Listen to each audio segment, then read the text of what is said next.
आज के big bulletin की चर्चा को शुरुआत करते हैं। इससे पहले कि हम विषय पर चलें, आज के मेहमानों से आपका परिचय करा देते हैं। हम सबके बीच भारतीय जनता पार्टी के क्षेत्रीय उपाध्यक्ष सत्यपाल सिंह जी हैं। हम सबके बीच समाजवादी पार्टी के जिलाध्यक्ष नदीम फारूकी हैं। कांग्रेस के पूर्व जिलाध्यक्ष मृत्युंजय शर्मा हम सबके बीच में है, आज की डिबेट में शामिल हो रहे हैं। युवक कांग्रेस के जिलाध्यक्ष शुभम तिवारी हम सबके बीच में आज हैं। प्रभात अवस्थी जी भाजपा के वरिष्ठ नेता आज हम सबके बीच में हैं। और प्रगतिशील समाजवादी पार्टी के प्रदेश सचिव प्रदीप यादव भी आज की चर्चा में शरीक हो रहे हैं। आज की सबसे बड़ी खबर यह है कि जिले में पहला कोरोना पॉजिटिव मरीज मिला है। शमशाबाद में पूरे दिन हलचल रही है, प्रशासन में हड़कंप रहा है। हार्ड जोन विकसित हो गया है शमशाबाद में। पूरे इलाके को सील कर दिया गया है, बाजार बंद कर दिए गए हैं और कई कठोर कदम प्रशासन ने उठाए हैं। लेकिन उसके पीछे कई लापरवाहियां भी सामने आई हैं। जिस युवक को क्वारंटाइन सेंटर शमशाबाद में होना चाहिए था, वो घर पर पहुंच गया है। और घर पर पहुंचने का ही ये नतीजा रहा कि जब उसे बुलाया गया रैपिड एक्शन फोर्स द्वारा तो उसे घर से बुलाना पड़ा और उस पूरे एरिया को सील करना पड़ा। सतपाल जी बताइए, कैसे ये सब लापरवाही कुछ है क्या इस मामले में? ये तो एक विषय जांच का विषय हो सकता है कि कहां पर क्या चूक हुई है, अलग बात है। लेकिन ये व्यक्ति जो जिसके कोरोना पॉजिटिव पाया गया है, ये 2 दिन पहले बाहर से आया ये, और बाहर से इस समय लोग आ रहे हैं। अब ये उसके बारे में ठीक से नहीं कहा जा सकता है कि ये किसके माध्यम से बाहर से आया। रहने वाला यहीं का व्यक्ति है, बाहर रहता था।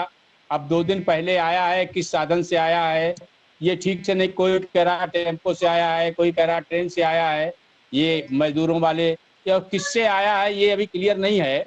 और इसलिए लापरवाही भी हो सकती है। लेकिन लापरवाही अगर होती तो ये 2 दिन के अंदर पकड़ में कैसे आ जाता।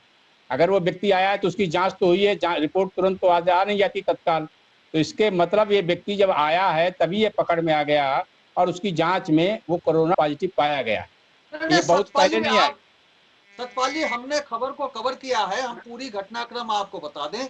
ये हाँ। व्यक्ति मुंबई से टेम्पो से चल करके आया, 2 और 3 साथियों के साथ आया। 2 साथी राजेपुर सराय मेदा के रहने वाले थे, वो कमालगंज में उतर गए, ये शमशाबाद पहुंच गया।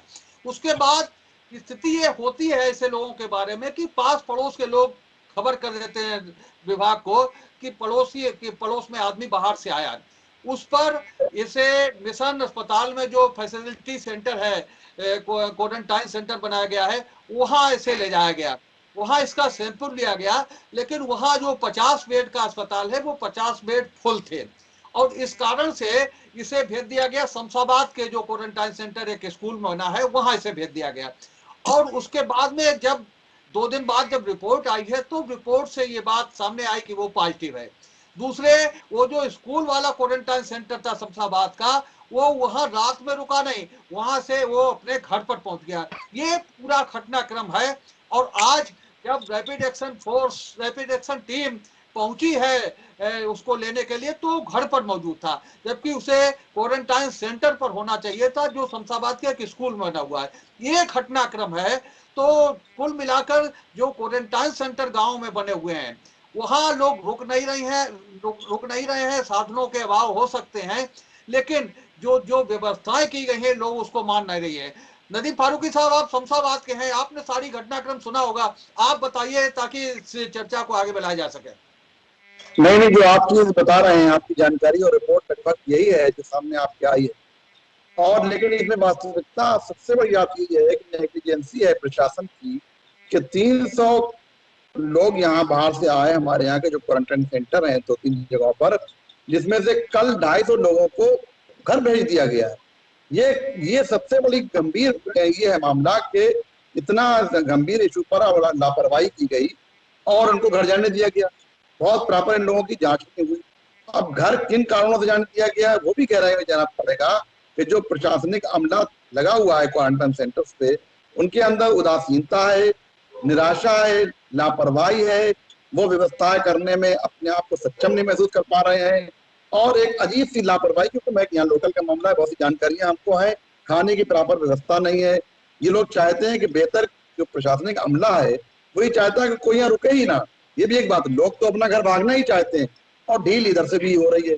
फिर यहाँ पर जो नगर पंचायत की है शमशाबाद की, उनकी तरफ से भी लापरवाही सामने आई कि सारा देख रेख क्वारंटाइन सेंटर्स की नगर पंचायत की थी, तो उनकी तरफ से भी कोई रोकथाम नहीं की गई, खाने की व्यवस्था नहीं की गई कि आपको यहाँ रहना है। और जहां तक जानकारी मिली है कि इनकी, चूंकि ये यहाँ पर स्थानीय बात है, इसमें ज्यादा जानकारी है कि वो हमारे यहाँ वर्तमान चेयरमैन के पुत्र की समर्थक है, तो उनकी रिकमेंडेशन पर इसको घर जाने दिया गया और बाहर से बुलाया भी गया था। ये बात जानकारी के तरफ से सामने आई है। तो जिम्मेदार लोग जब इस तरीके का मामला करेंगे तो इस तरीके की घटना होगी। फर्रुखाबाद सब शांतिपूर्ण था, हम लोग ग्रीन जोन में थे और आज ये स्थिति आ गई है, तो इसमें प्रशासन की बहुत बड़ी लापरवाही और चूक है। जांच होना चाहिए और जांच के बाद कार्रवाई भी होना चाहिए। कहीं कोई लापरवाही लगती है आपको क्या, प्रदीप यादव? भाई क्या बात है, वो अध्यक्ष जी बता रहे हैं कि शासन इसमें जांच करेगा। ये बताइए 3 टेम्पू से जिला के अंदर जब पूरा बॉर्डर चारों तरफ से सील है, तो उसके बावजूद टेम्पू, बाहर का टेम्पू जिले के अंदर आया कैसे? और आने के बाद जब क्वारंटीन किया गया तो उसको छोड़ा क्यों? भाई पूरा 14 जब तक जांच रिपोर्ट नहीं आती तब तक उसको छोड़ना नहीं चाहिए। और जिला के अंदर प्रवेश कैसे हुआ? ये लापरवाही नहीं कहेंगे, क्या कहेंगे? पृथ्वी शर्मा जी, आप बताइए कैसे है, क्या क्या लगता कि ये जो दुखद स्थिति बनी है, हम लोग इतने दिन तक एक सुखद स्थिति से गुजरते रहे, ग्रीन जोन का झंडा फहराते रहे, लेकिन आज पॉजिटिव मरीज मिल ही गया फर्रुखाबाद में। हाँ जी, मिल गया। इसमें तो लापरवाही, जैसा अध्यक्ष जी ने भी बताया कि 200-250 लोग घर भेज दिए गए, तो इन्हें क्यों भेजा गया? ऐसी कौन सी मजबूरी थी तो इन्हें घर भेज दिया गया? कायदे में क्वारंटाइन सेंटर पर इन्हें 14 दिन हर एक को रखना चाहिए, उससे पहले क्यों गए? ये जांच, इस पे गंभीरता से जांच होनी चाहिए और इसकी असलियत सामने आए और कड़ी कार्रवाई होनी चाहिए ताकि ऐसी घटनाएं फिर दोबारा से ना बढ़े आगे। मातावसी जी बताइए, क्या आपकी नजर में क्या है? पूरी घटनाक्रम है आपके, हमने बताया आपको। घटनाक्रम में कहीं न कहीं चूक तो हुई है, लेकिन प्रशासन सतर्क था, इसलिए अभी तक ऐसी परिस्थिति नहीं बनी। अब तो ऐसी परिस्थिति बन गई है तो इसको प्रशासन और हम सब मिलकर के अच्छे ढंग से इसको सेफ जोन में फिर बदलने की कोशिश करेंगे और जहाँ भी जांचों की आवश्यकता है वहाँ पर जांच कराने के लिए प्रशासन हमारा तत्पर रहेगा। और जो आज परिस्थिति पैदा हुई है, ये स्वाभाविक है कि जो लोग बाहर से आए हैं उनके बाहर से आने के कारण से हुई है। हमको सतर्कता और सावधानी बरतनी चाहिए थी, लेकिन कहीं न कहीं किसी स्तर पर चूक हुई है, उसकी जांच होगी और जांच होने के बाद जो भी उचित कार्रवाई होगी वो ठीक। सोम तिवारी जी बताइए, कैसे, क्या ये लग रहा कि कुछ इसमें है, कुछ घटनाक्रम में कुछ लापरवाही? मैं साफ शब्दों में कहना चाहूंगा, धिक्कार है इस प्रशासनिक व्यवस्था पर, धिक्कार है इस सरकारी तंत्र पर, जहां पर क्वारंटाइन सेंटर में खिलाने के लिए और व्यवस्थाओं के नाम पर शून्य के अलावा कुछ नहीं। क्यों व्यक्ति 7 तारीख को जब क्वारंटाइन सेंटर आता है और 2 दिन वहां रुक नहीं पाता है, उसकी जांच अपने घर चला जाता है? अरे निलंबित कर देना चाहिए उन जिम्मेदार लोगों को जिनको आपने जिम्मेदारी दी है क्वारंटाइन सेंटर की। मैं पूछना चाहता हूं, मैं आज पूछना चाहता हूं आप सबके माध्यम से, क्या आपको नहीं लगता कि आपकी इस लापरवाही की वजह से आज फर्रुखाबाद तकलीफ में आ गया? 2 दिन खुले, हमारा मार्केट खुले हुआ है, पूरा शहर, वो व्यक्ति कहां घूम रहा है, किससे मिल रहा है, आपको जानकारी है? नहीं जानकारी है। उसके साथ जो जो लोग क्वारंटाइन सेंटर में थे वो भी सब इसी लापरवाही का शिकार हुए हैं। कुछ लोग तो हमारे यहाँ फर्रुखाबाद बजरिया में आज पुलिस दबिश दे रही है, उनको पकड़ने का प्रयास कर रही है। क्या कर रहे हैं प्रशासन? प्रशासन क्या कर रहा है? फर्रुखाबाद को क्यों मौत की तरफ, घाट की तरफ ढकेला जा रहा है? ये घोर निंदा का विषय है। पहले कार्रवाई हो। सीमाओं पर, जिले की सीमाओं पर कहीं ना कहीं धींगा मुश्ती है, जो चुस्ती होनी चाहिए थी वो नहीं है। लोग घुसे चले आ रहे हैं जनपद में और उसी का नतीजा ये है कि आज ये स्थिति सामने आई है। और अगर ये संख्या और बढ़ती है तो निश्चित रूप से बहुत चिंता की बात होगी। सतपाल जी देखिए, नंबर 1 तो ये कि जिस प्रशासन को यहाँ सब बैठकर आज लोग गाली दे रहे हैं, इसी प्रशासन की आप पूरे उत्तर प्रदेश भर में आप प्रशंसा भी हो रही थी जब ये ग्रीन जोन में था। और अगर ये नहीं, एक ग्रीन जोन में इसलिए भी रहा है कि प्रशासन की इतने बड़े पैमाने पे सतर्कता रही है। और जहां तक ये कह रहे 250 लोगों को भेजने की बात है, आप पूरी जानकारी कर लीजिए कि वो 14 दिन के बाद लोग गए हैं। और दूसरी चीज है कि जो इस सीमा में जिले में आते हैं उनका परीक्षण होता है, और अगर प्रशासन सतर्क नहीं होता तो ये बॉम्बे से अगर टेम्पो से चला आया है तो फर्रुखाबाद में कैसे पकड़ गया और उसी दिन पकड़ गया। अब ये बात ठीक है कि रात में जो वहां ड्यूटी में रहे होंगे, कर्मचारी रहा होगा, कोई नगर पंचायत का कर्मचारी रहा होगा या और लोग रहे होंगे, रात में बाथरूम करने के बहाने आदमी उठ के दीवार फांद के अगर भाग जाए, तो ये प्रशासन की, ये इसके लिए ये नहीं कि पूरा प्रशासन नाकारा है, निकम्मा है, उसने कुछ किया नहीं, उसकी कोई सिस्टम नहीं है, ये चीज नहीं है ये। और अगर प्रशासन नाकारा निकम्मा होता तो आपका जिला ग्रीन जोन में होता ही नहीं। और अगर उसमें नहीं, इस पर शेखर जी अगर ये चीजें नहीं होती, देखिए। और दूसरी नदीम भाई कह रहे थे, भाई ये ठीक है कि वो आप विजय गुप्ता आपके प्रतिद्वंदी हैं, चेयरमैनी में उनकी माता जी ने आपको, श्रीमती जी को आपको हराया है, वो आप यहाँ उस राजनीतिक प्रतिद्वंदा का उदाहरण मत करिए। यहाँ ये चीज है कि प्रशासन अगर सतर्क नहीं होता तो वो कैसे पकड़ में आता। और दूसरा जब पकड़ में आया है तो रात में अगर आदमी भाग गया है तो तत्काल पकड़ में आ गया। अब ये तो कोई आदमी नहीं कह सकता है कि कोई चीजें अगर 100% कोई गलती ही ना हो, कहीं कोई चूक ना हो, तो पूरे देश भर में का पूरी दुनिया में जहां ये बीमारी फैली है, अपने से लोगों को समझना चाहिए। ये प्रशासन को हम केवल इस चीज से, बाकी लोगों की जिम्मेदारी नहीं है, जिनके घर में गया उनकी जिम्मेदारी नहीं है, जिनको वहां छोड़ा है उनके पड़ोसियों की जिम्मेदारी नहीं किया गया है। प्रशासन के हाथ पैर, तो एक प्रशासन में कितने लोग होते हैं? ये 20 लाख की आबादी फर्रुखाबाद की, आप ये समझ लीजिए, उसमें कितने लोग कितने गांव देख लेंगे? इतनी न्याय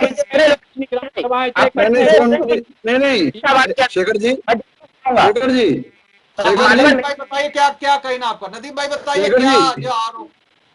शेखर जी बताइए। देखिए, मुझे बड़ा आश्चर्य है, एक सतपाल सिंह जी जैसे जिम्मेदार व्यक्ति अधूरी जानकारी रख रहे हैं।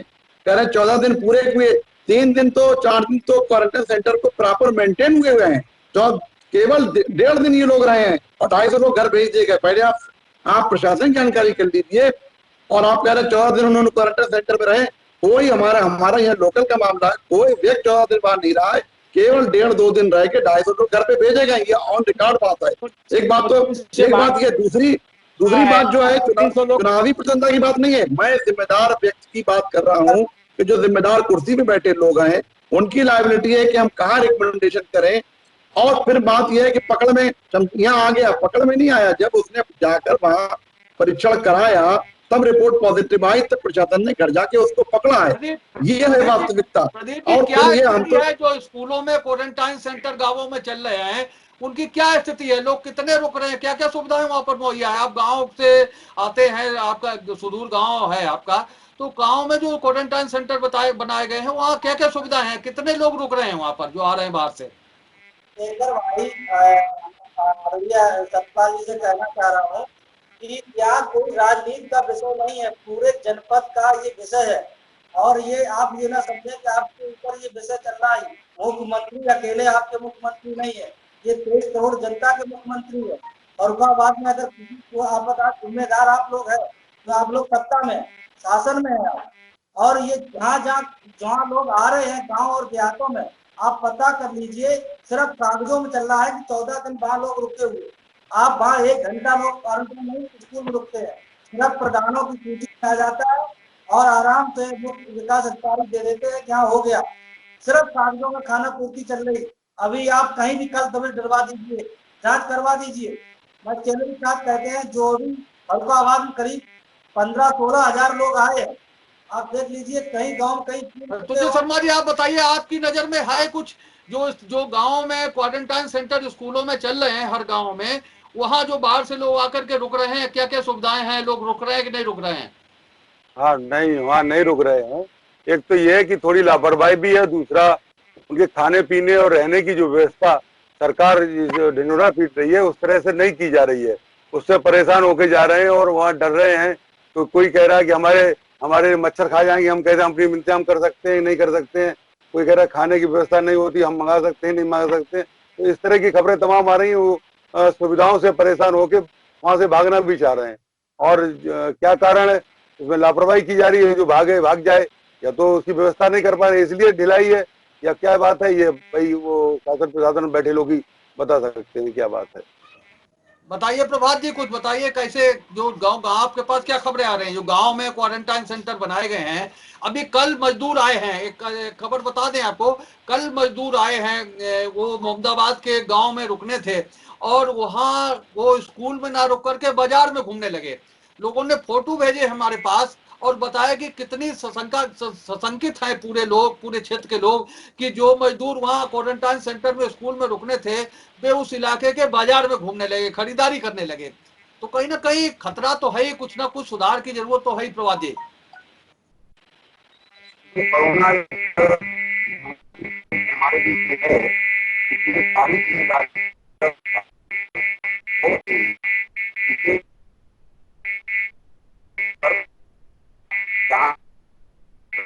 प्रभात जी की आवाज नहीं आ रही। शुभम तिवारी बताइए, आप चर्चा को आगे बढ़ाइए। आपकी अवस्थी जी की आवाज नहीं आ रही, हम दोबारा इन्हें लेंगे, आपको लेंगे।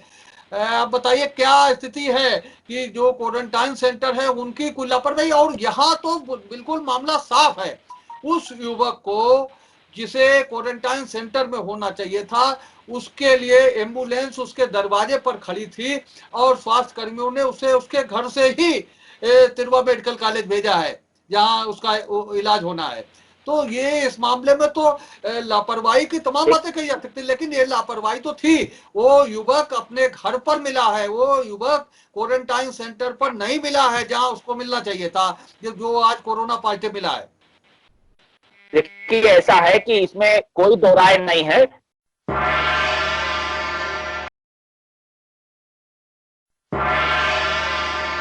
नमस्कार, मैं हूं अनिल वर्मा शेखर। उम्मीद है आपको हमारा ये एपिसोड पसंद आया होगा। आप इसे लाइक करिए, अपने दोस्तों के साथ शेयर करिए और हमारे चैनल को सब्सक्राइब करिए। यही आपसे निवेदन है। धन्यवाद।